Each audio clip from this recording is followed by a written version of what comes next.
I was driving across country with my mom and sister. I was 16, my sister 20, my mom in her 50.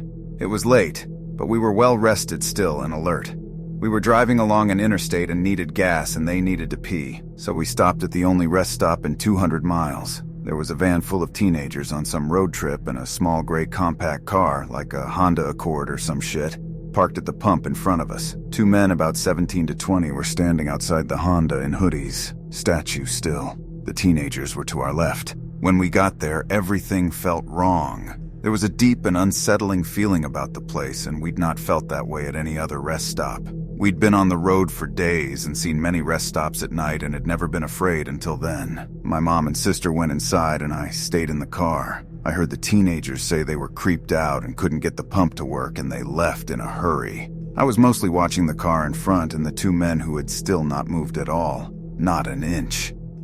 They weren't talking. They weren't on phones. There was no light anywhere but the dim overhead lights on the gas station awning. They were just standing there, still as stone. My sister and mom came running back out to the car, and when they got in, the two men slowly turned to look at us while not moving or pivoting the rest of their bodies. And I swear, we all saw the same thing. They had eyes dark as pitch and empty. Truly empty. Not black, not reflecting any light at all, just a void. We have not traveled in excess of 100 miles per hour before or since, but that day it was warranted. We drove until we were in the next city before we got out of the car again. And you know the worst thing about it? Not the eyes, not the stillness, not that horrible feeling, not the weirdo in the gas station who kept telling my mom and sister, "My mama will like you," over and over while mopping the same spot on the floor with a dry mop and an empty bucket. It was the fact that we couldn't find the place on any map. We knew exactly which spot on the interstate to look, and we couldn't fucking find it on Google Maps or any paper map we had.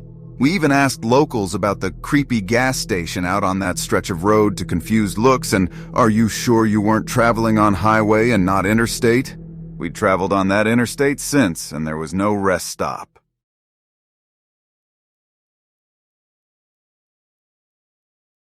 When I was 37, I went to my high school reunion. I flew into the nearest airport and rented a car. The distance was about 35 miles through a very rural and almost abandoned part of the country. About 3 miles outside of town, I see someone on the side of the road flagging me down. Up in the North Woods, no one ever leaves someone stranded. It turned out that it was one of the guys I had attended school with. I will call him Jim. Jim gets in the car and we start talking. I had not seen him in 20 years, but he still looked the same. Maybe a little older. We get to town and I ask him if he wants to come to the VFW and have a drink. He says, "No, just take me home." Jim's parents had lived only a few blocks from my grandmother's house, and I turned in that direction, but he said to take him to a part of town that was really on the outskirts, up by the fairgrounds and the cemetery. There was a mobile home park out there, and I figured that is where he lived. When we reached the end of the turnoff, he said, "Just drop me here. It was good to see you again."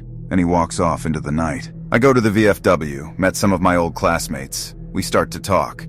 Now, please understand, I've never done drugs nor do I drink more than soda pop. I was stone cold sober, tired after a 13-hour flight that had included a 3-hour layover, but sober.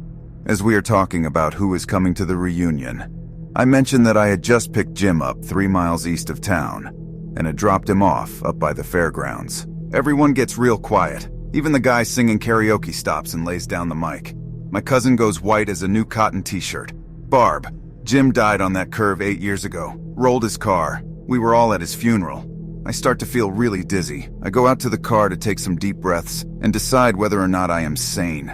There on the seat is the local newspaper, printed 8 years previous, containing Jim's obituary. I still have the damn paper. Every now and then I take it out and stare at it and still wonder what happened.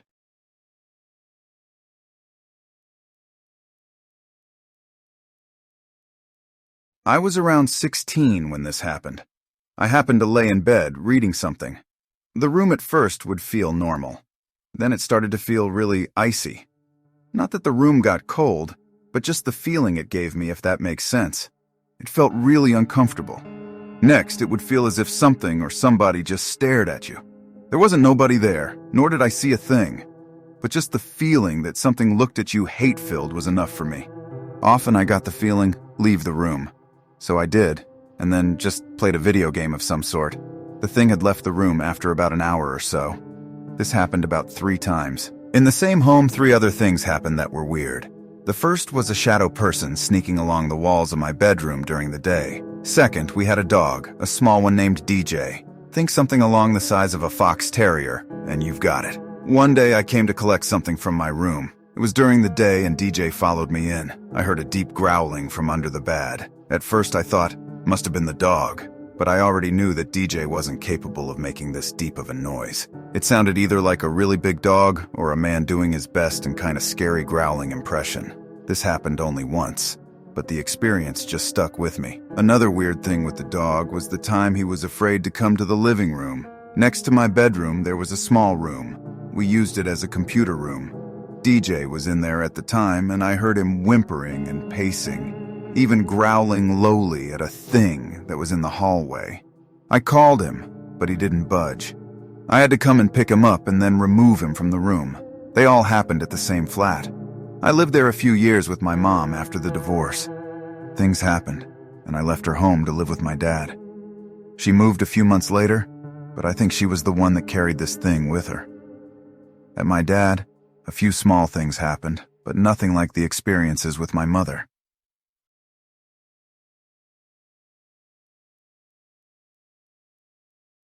I'm a psychiatric nurse. Early in my career, I worked at a residential mental health facility. There was a resident I'll call Marion Duchesne. He was an elective mute, which simply means that he couldn't talk, but there were no pathological findings as to why. He had spoken earlier in his life, and in fact seemed quite normal back then, with the notable exception of being close to 7 feet tall. He'd been raised in the Deep South and joined the military when he was 19. After boot camp, he was stationed somewhere in the South. One night, he just vanished. It was declared an AWOL for years, and finally he was declared missing and dead. 10 years later, a 7-foot-tall man walked into a VA hospital emergency room in my part of the Midwest and said to the receptionist, "My name is Marion Duchesne, and I've been dead for 10 years. Those were the last words he ever spoke. He was covered with dust, and he was wearing the same clothes he'd been reported to be wearing the night he vanished. His social security number had not been used, and he had no identification on his person. However, they were able to identify him, I guess via fingerprints. He was well fed and in good health, except for his refusal to speak. The family was notified, but they said they had already grieved their lost man, and that whomever was claiming to be him simply could not be. They said he was a haint and a stand-in for their dead relative, and demanded not to be contacted again. Marion paced all day every day, not in a frantic way, but just lumbering up and down the halls and outside. He smiled all the time and would be moving his mouth in a way that indicated talking or muttering, but he was dead silent. He had an unnerving habit of throwing his head back with his mouth wide open as if he were laughing heartily, but not even a breath could be heard. If told to go to the dining room for a meal, he'd go and eat. But if nobody told him, he just kept pacing, never indicating hunger. If offered a cigarette, he'd smoke it in an oddly formal way, almost delicately, if that makes sense. But he never seemed to crave smoking. The man wanted nothing. If I talked to him, he appeared to listen, periodically throwing his head back in that laughter-mimicking way of his. There was nothing to do for this man. Various medications were tried, but they did not affect him either positively or negatively. Occupational therapy did nothing because Marion would just grin, and unless told to stay put, he'd get up and start pacing again. On my last day at that job, on my way to something better, the last thing I saw was Marion, pacing in the parking lot, throwing his head back to laugh.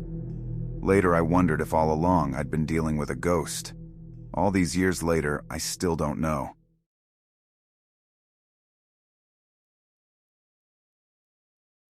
My dad used to work as a corrections officer at a rural prison. He drove the perimeter of the property for his entire shift, where he would check empty buildings for runaway inmates. It was generally a boring job. One night, my dad was parked on a hill reading a magazine when he started to feel a thumping in his body.